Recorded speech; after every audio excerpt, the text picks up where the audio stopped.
You and the other lawyers in this case have gone out of your way to point out that there are a lot of good cops out there. There are a lot of police who leave their homes every day and put their lives at risk for the safety of the communities they serve.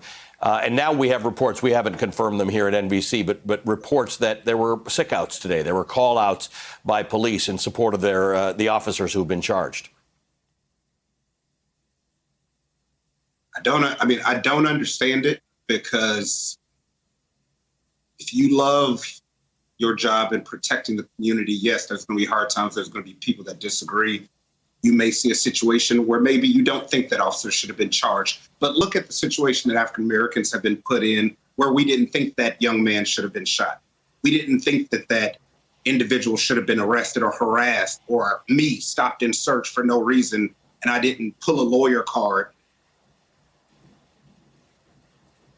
Look at both sides of the situation.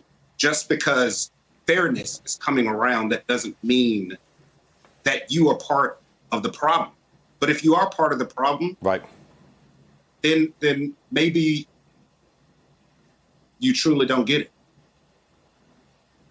But, like I said, I talked to my friends who are police officers today, and they're still out there doing their job. Yeah, Atlanta police is confirming that they've got a higher than usual number of sick outs on the new shift that's coming in. They do say they've got enough police to maintain necessary response in Atlanta.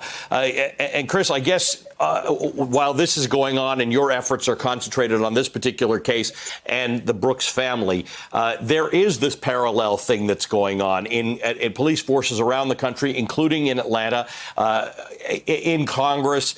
There are moves for change.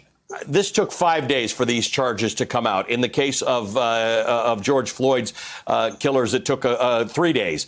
Do you think these protests are having an impact? Do you think they are making authorities look at these things seriously and say, we have got to take action for change now, not later?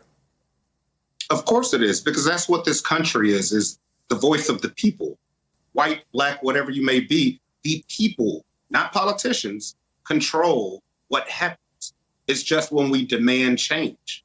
And so people are waking up. People are not worried about their lives or careers, and they want change on this issue. Half of the crowds when we go to protests are very diverse. People want change. Why is that so hard to listen to people that actually put you in office that want real change, not rhetoric? But they'll listen, because the people have to vote at the end of the day. Chris Stewart, thank you for joining me again. Chris Stewart is the attorney for the family of Rayshard Brooks.